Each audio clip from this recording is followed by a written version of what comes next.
नमस्कार, मैं हूं नेहा श्रीवास्तव। हर साल कार्तिक मास के शुक्ल पक्ष की द्वितीया को दूज यानी कि भाई दूज यम द्वितीया मनाया जाता है, जो भाई बहन के रिश्ते को मजबूत करता है। इस दिन बहनें भाई की लंबी आयु के लिए प्रार्थना करती हैं।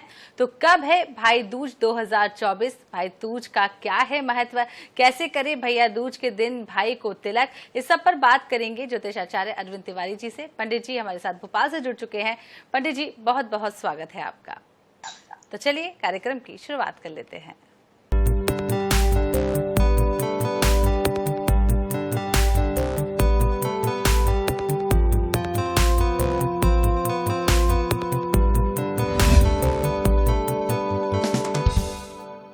तो सबसे पहले पंडित जी यही जान लेते हैं कि इस साल भाई दूज कब मनाया जा रहा है। जिस तरीके से कल आपने हमें बताया था कि भाई दूज हर त्योहार दो दिन हो रहे हैं, तो भाई दूज का त्योहार भी 2 दिन पड़ रहा है। बिल्कुल, आपको मैं बताऊं जैसे कि 2 तारीख को गोवर्धन पूजा शाम तक है, लगभग 8 बजे तक है, और उसके बाद तृतीया प्रारंभ हो जाती है। और 3 तारीख को उदया तिथि में तृतीया रहेगी, जिसको हम यम द्वितीया कहते हैं, माने द्वितीया तिथि रहेगी। तो द्वितीया तिथि 3 नवंबर को रात को 10:06 तक रहेगी। तो आप आराम से यम द्वितीया तिथि, जिसको हम भाई दूज भी कहते हैं, आप उसको मनाइए। और 3 तारीख को बहुत विधि पूर्वक अपने भाई को आमंत्रित करिए। जैसे यमुना ने अपने भाई यम को बुलाया था, ठीक उसी प्रकार से आप अपने भाइयों को बुलाइए। और भाई भी अपने बहनों के घर आज के दिन जाएं, उनका आशीर्वाद लें और इस प्रकार से इस त्योहार को मनाएं। तो भाई अपने बहनों के घर जाएं और आशीर्वाद लें, इस पर हम बात करेंगे। उससे पहले पंडित जी हम महत्व समझ लेते हैं। क्या कुछ महत्व है भाई दूज का? देखिए, भाई दूज का अपने आप में बहुत बड़ा महत्व है नेहा जी। ये एकमात्र ऐसा त्योहार होता है रक्षाबंधन के बाद में, जो कि भाई और बहन की प्रेम का त्योहार है। जैसे रक्षाबंधन के दिन भाई से रक्षा का वर मांगती है बहन, वैसे ही आज वो आशीर्वाद देती है कि उसके भाई की उतनी ही लंबी आयु हो और उसको यम यानी यमराज से किसी भी प्रकार का डर ना लगे। तो ये बड़ा महत्वपूर्ण त्योहार है। अच्छा, ये मनाया क्यों जाता है, इसके पीछे की एक बहुत सुंदर सी कहानी है जी। सूर्यदेव की जो पत्नी थी छाया, उनके एक बिटिया यमुना हुई और बेटा यमराज हुए। अच्छा, यमराज चूंकि धर्म कार्यों में बहुत ही संलग्न रहते थे, 24 घंटे उनके पास एक ही काम था कि मृत्यु लोक से जिनकी मृत्यु हो जाए उनको लेकर आए और उनको दंड दें। यमुना अपने भाई को लगातार कई हजार वर्ष तक उनके पास जाती, बुलाती कि भैया एक दिन मेरे घर भी आओ, मेरे घर भी आकर बैठो, थोड़ा सा आराम करो। परंतु यमराज के पास समय नहीं रहा। तब एक बार, खासतौर से जो आज की तिथि है कार्तिक मास के शुक्ल पक्ष की द्वितीया तिथि, तो आज के दिन जब यमुना अपने घर के बाहर थी, ठीक उसी समय यमराज प्रकट हुए। तो वो अपने भाई को देखकर बहुत प्रसन्न हुई। अच्छा, प्रसन्नता का इतना भाव रहा कि वो अपने भाई को ले गई और अपने ही जल में दोनों भाई बहनों ने डुबकी लगाई। डुबकी लगाने के उपरांत वो अपने घर लेकर आई। बहुत सुंदर से वस्त्र उन्होंने अपने भाई को दिए, स्वयं ने भी सुंदर से वस्त्र धारण किए और लकड़ी का जो मोड़ा होता है, जिसको हम कहते हैं पटिया पटा, और उस पे उनको बिठाया और उनके सामने भी एक लकड़ी का मोड़ा यानी पटिया रखा, जो जिसको हम कहते हैं जिस पर रख के भोजन किए जाते हैं, वो रखा। अच्छा, उसको करने से पहले उन्होंने क्या किया कि चावल का जो घोल होता है, प्राचीन काल में और खासतौर से इस समय चावल या धान की खेती बहुत होती है, तो धान की खेती से जो चावल निकलता है उस चावल का घोल बनाया और शंक्वाकार, शंख का जो आकार होता है उस आकार में 6 आकृति उनके सम्मुख जो पटा रखा हुआ था उस पर बनाई। उस पर उन्होंने तिलक लगाया, अक्षत लगाए, माने जिसको हम चढ़ाना बोलते हैं, अक्षत चढ़ाए, तदुपरांत पुष्प चढ़ाया और रोली इत्यादि चढ़ाने के बाद अपने भाई के एक हाथ में चावल के घोल का लेप लगाया और एक हाथ में उन्होंने घी, तेल इत्यादि का लेप लगाया और दोनों हाथों पे लगाने के बाद अपने भाई के मस्तक यानी भाल पर उन्होंने तिलक लगाया। जैसे आप तिलक मेरे माथे पर देख सकते हैं, ठीक इसी प्रकार का तिलक लगाया, उसमें थोड़े से चावल लगाए और भाई से वरदान मांगा।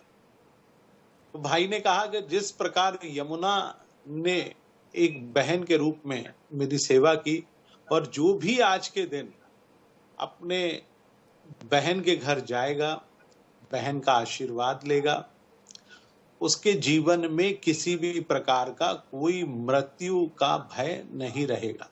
वह अपने जीवन को साधारण स्वरूप में बढ़िया से जिएगा और अंत में मुक्ति धाम, मुक्ति को प्राप्त करके जो भी उसके कर्म होंगे, अच्छे कर्म होंगे तो स्वर्ग जाएगा और बुरे कर्म होंगे तो नरक की यात्रा करेगा, यानी मेरे सम्मुख उसको आना पड़ेगा।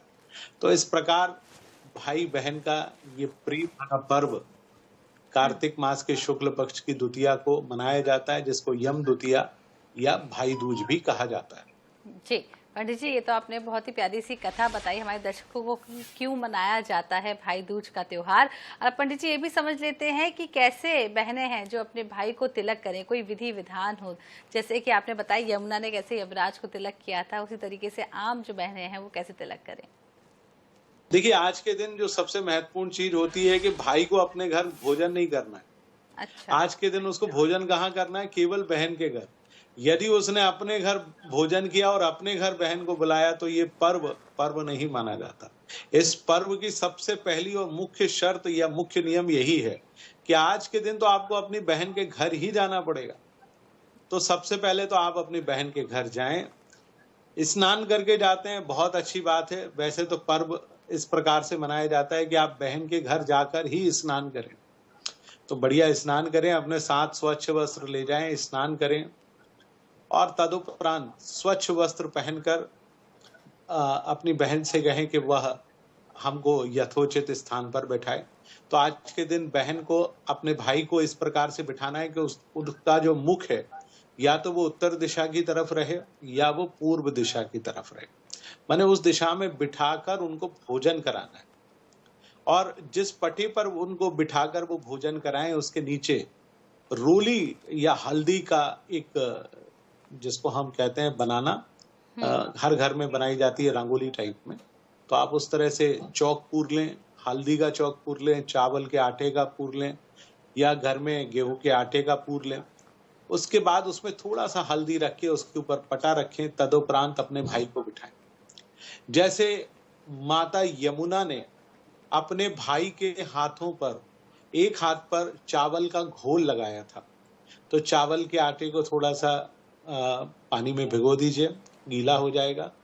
भाई के का जो बायां हाथ है, माने जिसको लेफ्ट हैंड कहा जाता है, उस पर वो चावल का घोल से पूरा हाथ को रख दें। तदुपरांत सीधे हाथ पर हल्दी, घी, या आपके यहाँ घी नहीं है तो आप तेल का भी इस्तेमाल कर सकते हैं। और तेल का इस्तेमाल करने के बाद, यानी आप चाहें तो उल्टे हाथ पर आप जैसे चावल का घोल लगा लीजिए और सीधे हाथ पर आप हल्दी, घी इत्यादि का घोल भी लगा सकते हैं। तदुपरांत भाई आपके सम्मुख इस प्रकार से हाथ जोड़े, दोनों चीजों को मिलाकर, फिर आप अपने भाई के मस्तक पर एक सुंदर सा रुमाल या कपड़ा जो स्वच्छ हो उसको रखिएगा और 5 प्रकार की चीजों से आप तिलक बनाइए। तिलक में क्या क्या सामग्री लेना है? आपको केसर लेना है, हल्दी लेना है, रोली लेना है, पीला चंदन आपको लेना है और सफेद चंदन का इस्तेमाल आज के दिन इस तिलक में नहीं किया जाता। तो सबसे पहले आप मस्तक के इस पूरे हिस्से पर आप पीले चंदन का लेप कर दें। तदुपरांत उसमें रोली, केसर इत्यादि से आप मस्तक पर तिलक लगाएं, क्योंकि ये आज्ञा चक्र होता है जहां पर तिलक लगाया जाता है। ऐसा माना जाता है कि बहन के हाथों से जब भी तिलक लगाया जाता है तो आपके जीवन में आज्ञा चक्र जागृत होता है और आपको अपने आसपास की सारी चीजों के दर्शन होते हैं। जो भी आपके आसपास घटने वाली घटनाएं होती हैं, उन सभी घटनाओं के बारे में आपको बहुत आसानी से पता लगता है। तो उसमें इस तिलक की भूमिका सबसे ज्यादा महत्वपूर्ण होती है। तो आप अपनी बहन से तिलक लगवाएं। यदि संभव हो तो किसी पवित्र नदी के पास तक आप जाइए, वहां का छींटा ले लीजिए। यदि पवित्र नदी आपके शहर में ना हो तो एक गंगा जल की शीशी आपके घर में होगी, नहीं भी हो तो बाजार से आप प्राप्त कर ले। और बहन और भाई दोनों अपने हाथ में थोड़ा थोड़ा गंगा जल रखें और एक दूसरे के ऊपर छींटा दे, जैसे हम जल छिड़कते हैं ना, उस प्रकार से। तो ये माना जाता है कि दोनों भाई बहन ने आज पवित्र सरोवर का स्नान किया है। उसके बाद यथा योग्य प्रकार से आप अपनी बहन को दक्षिणा दें, क्योंकि बहन का आशीर्वाद लेना है। जब आप आशीर्वाद लेते हैं तो उनको यथोचित दक्षिणा देना भी बेहद आवश्यक है। तो आप उनको दक्षिणा दीजिए और दक्षिणा देने के बाद आशीर्वाद लीजिए। और दोनों समय का भोजन, क्योंकि आज के दिन भाई के घर में या पुरुष के घर में भोजन नहीं बनता। भैया आपकी बहन है तो आप उनके घर जाएं, यदि आपकी पत्नी किसी की बहन है तो उनको आमंत्रित करें। तो इस प्रकार से ये बहन और भाई के बीच में प्रेम का पर्व है। हाँ, जब सब चीजें हो जाती हैं तो भाई के हाथ में कुछ सामग्री रखी जाती है। आज पान का बीड़ा भी खिलाया जाता है। लगा हुआ जो पान होता है वो बहनें अपने हाथ से भाई को देती हैं, तो वो भाई लगा हुआ पान खाते हैं। यदि वो पान खाने के शौकीन नहीं है तो आप 6 इलायची उनको दे सकती हैं, जायफल उनको दे सकती हैं। जायफल भी दिया जाता है। सुपारी 6 की संख्या में दी जाती है। 6 की संख्या का बड़ा विशिष्ट महत्व है। तो 6 की संख्या में आप पान लेकर आइए, अपने भाई को लगाकर आप पान दे दीजिए, ताकि जब भी उनकी इच्छा हो तो उस पान का वो सेवन कर सकते हैं। सुपारी का सेवन कर सकते हैं, जायफल का सेवन कर सकते हैं, इलायची का वो सेवन कर सकते हैं। तो ये उनको आप जरूर दीजिए।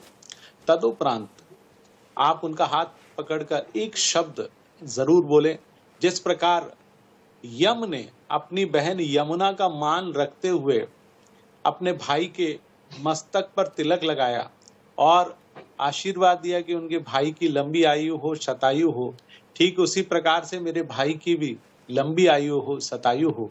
इस प्रकार के शब्द का उच्चारण आप करें। इसका उच्चारण करने से भगवान यम और माता यमुना दोनों ही प्रसन्न होते हैं। जी पंडित जी, एक और तो आज यहाँ यम दूज मनाई जाती है, लेकिन एक तरफ चित्रगुप्त भगवान की भी पूजा की जाती है भाई दूज के दिन। इसका क्या कुछ महत्व है? देखिए, ऐसा माना जाता है कि कार्तिक मास के शुक्ल पक्ष की द्वितीया को भगवान चित्रगुप्त का जन्मदिन भी होता है। और भगवान चित्रगुप्त हर एक का हिसाब करते हैं। अच्छा, वो हिसाब कैसे करते हैं? कलम और दवात से। तो आज कलम और दवात की पूजा की जाती है। आज के दिन जो लोग दीपावली से अपना बही खाता प्रारंभ करते हैं, तो आज के दिन बही खाते की पूजा की जाती है। लेकिन भगवान चित्रगुप्त अपने आप में ईश्वर तुल्य हैं। जैसे आप यम की पूजा करते हैं, क्योंकि यमराज जहाँ विराजते हैं वहां पर भगवान चित्रगुप्त महाराज वहीं पर विराजते हैं। और वो हर एक प्राणी का जो उसने कर्म किया होता है उसके कर्म का फल देते हैं। तो आप चाहते हैं कि आपके जीवन में बेशक आपने गलतियां की हो, आप गलती से क्षमा मांगना चाहते हैं, तो आज के दिन भगवान चित्रगुप्त की भी हर व्यक्ति को पूजा अर्चना करना चाहिए। तो आपके घर में यदि भगवान चित्रगुप्त का कोई प्रतिमा, फोटो, चित्र इत्यादि नहीं है तो आप बाजार से एक दिन पहले ही प्राप्त कर लें। भगवान चित्रगुप्त महाराज को भी आपको एक लकड़ी का पटा ले, उसके ऊपर बहुत सुंदर सा लाल वस्त्र या श्वेत रंग का वस्त्र आप बिछा लीजिए। पंचोपचार से भगवान चित्रगुप्त की पूजा अर्चना की जाती है। तो आप उसमें दूध ले, दही ले, घी ले, शहद ले और शक्कर ले और थोड़ा सा पंचामृत बना ले। प्रतीकात्मक रूप में उस फोटो की पूजा करें। तदुपरांत उनके मस्तक पर, फोटो के मस्तक पर आप सुंदर सा तिलक लगाएं, अक्षत चढ़ाएं। भगवान चित्रगुप्त को खुशबू बहुत पसंद है तो थोड़ा सा इत्र जरूर लगाइए। और संभव हो तो एक गुलाब की माला जरूर आज भगवान चित्रगुप्त को चढ़ाना चाहिए। और उनके सम्मुख बहुत सुंदर सी आज एक नई कलम खरीद के लाएं, पेन जिसको कहते हैं। प्राचीन काल में कलम कहा जाता था, दवात जिसमें स्याही होती थी। लेकिन यदि आप ला सकें प्रतीकात्मक रूप में कलम दवात, तो मुझे लगता है उससे श्रेष्ठ तो कुछ हो ही नहीं सकता, क्योंकि भगवान चित्रगुप्त तो उसी माध्यम से लिखते हैं। बेशक हम और आप पेन और लीड पेन का इस्तेमाल करते हैं, लेकिन आप उसको लाएं, 2 कलम लेकर जरूर आए। एक कलम भगवान चित्रगुप्त के चरणों में रखें और उस कलम की भी पूजा करें। रोली, तिलक, चावल इत्यादि आप लगाएं। उसके ऊपर बहुत सुंदर सा वस्त्र जो कलावा होता है उसको चढ़ाइए और तदुपरांत उसको भी मिठाई लगाइए, भगवान को भी भोग लगाइए और उस कलम को भी मिठाई का भोग लगाइए। उसके पीछे का कारण है कि आप बहुत सुंदर और मीठा मीठा लिखें। आप जो लिखें उसमें भगवान चित्रगुप्त का आशीर्वाद उसमें सम्मिलित हो और आप जो लिखें वो बात सच हो जाए। जिस प्रकार भगवान चित्रगुप्त हर प्राणी के जीवन का लेखा जोखा अपने पास रखते हैं, अच्छा और बुरा लगते हैं, यदि आप उनकी आज पूजा करेंगे तो आप भगवान चित्रगुप्त भी इस बात को सोचने के लिए बाध्य हो जाएंगे कि भाई भक्त आज हमारी पूजा कर रहा है, चलो इसने थोड़ी सी गलतियां की तो कोई बात नहीं, इसको क्षमा किया जाए और इसके बारे में अच्छे अच्छे शब्दों से लिखा जाए ताकि इसका जीवन बेहतर हो सके। तो आज के दिन भगवान चित्रगुप्त की पूजा करिए और जो पूजित की गई कलम है उसको आप हमेशा अपने पास रखिए। संभव हो तो शाम के वक्त जब आप अपने घर लौटें तो उनके चरणों में वापस उसी कलम को रख दें, फिर दूसरे दिन ले जाएं। तो आपकी जो पेन है, कलम है, उसका भी वास्तु दोष दूर होता है और जीवन में आप जो भी उस कलम से कार्य करेंगे उससे हर चीज शुभ और केवल शुभ ही होगी। ठीक, तो शुभ और केवल शुभ ही होगी। पंडित जी, एक सवाल और मैं आपसे जानना चाहूंगी कि आज भाई दूज के साथ ही आज दीपोत्सव त्योहार का भी अंत होता है। 5 दिनों का ये त्योहार है जो आज खत्म होने जा रहा है। हम ये जानना चाहेंगे कि जो हम दिए जलाते हैं, कई लोग 100, 101 दिए, 151 दिए, 201 दिए, इन दियों का क्या कुछ करना चाहिए दिवाली के बाद?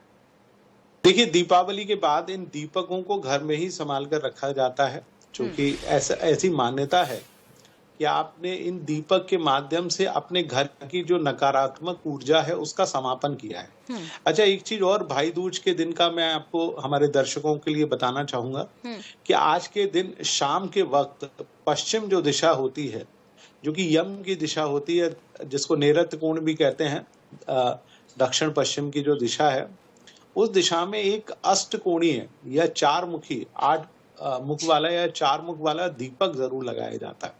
उसके पीछे का कारण क्या होता है? जिस घर में ये दीपक लगाया जाता है उस घर में किसी भी प्रकार से अकाल मृत्यु नहीं होती। बहुत सारे परिवारों में आपने देखा होगा अकाल मृत्यु हो जाती है, लेकिन आज के दिन यदि आप इसको लगाएंगे तो अकाल मृत्यु नहीं होगी। और एक दीपक भगवान यम के नाम का भी लगाएं और एक दीपक भगवान चित्रगुप्त के नाम का भी लगाएं। जब आज ये तीज और त्योहार समाप्त हो जाए तो अगले दिन सारे दीपक को आप इकट्ठा कीजिए, एक स्थान पर उसको जमा करिए, क्योंकि आपने 5 दिवसीय पर्व माने इस त्योहार में इन दीपकों का उपयोग अपने घर की जो तमस है यानी अंधकार को मिटाने के लिए किया, यानी नकारात्मक ऊर्जा को के समापन के लिए आपने किया। तो आप इनको रखिए और जब भी आपको लगे कि आपके घर में कोई नकारात्मक ऊर्जा है या इस प्रकार का अंधकार छाया हुआ है, तो आप घर के प्रत्येक कोने में उस दीपक को जलाइए, उन्हीं दीपकों को उठाइए, बार बार इस्तेमाल करिए। यदि कोई टूट जाए तो नया इस्तेमाल करिए और 1 वर्ष तक आप करिए। तदुपरांत जब आप नए दीपक लेने जाएं तो उससे पहले इन दीपकों को, चूंकि ये मिट्टी के दीपक होते हैं, तो अपने घर की बाल्टी में इनको ठंडा कर लीजिए ताकि भविष्य में आप अपने घर में गमलों इत्यादि में इस मिट्टी का उपयोग कर सकें। तो पंडित जी ने विस्तार से बताया हमें कि क्या कुछ आज के दिन खास करना चाहिए। विशेष ध्यान रखें कि आज के दिन बहनें अपने भाइयों को ही अपने घर पर बुलाएं। पंडित जी, बहुत बहुत शुक्रिया आपका तमाम जानकारी साझा करने के लिए। तो इसी के साथ दीपावली पर्व की आपको भी ढेर सारी शुभकामनाएं, भाई दूज की भी आपको ढेर सारी शुभकामनाएं। फिलहाल इस बुलेटिन में इतना ही। देखते रहिए NH 24/7। नमस्कार।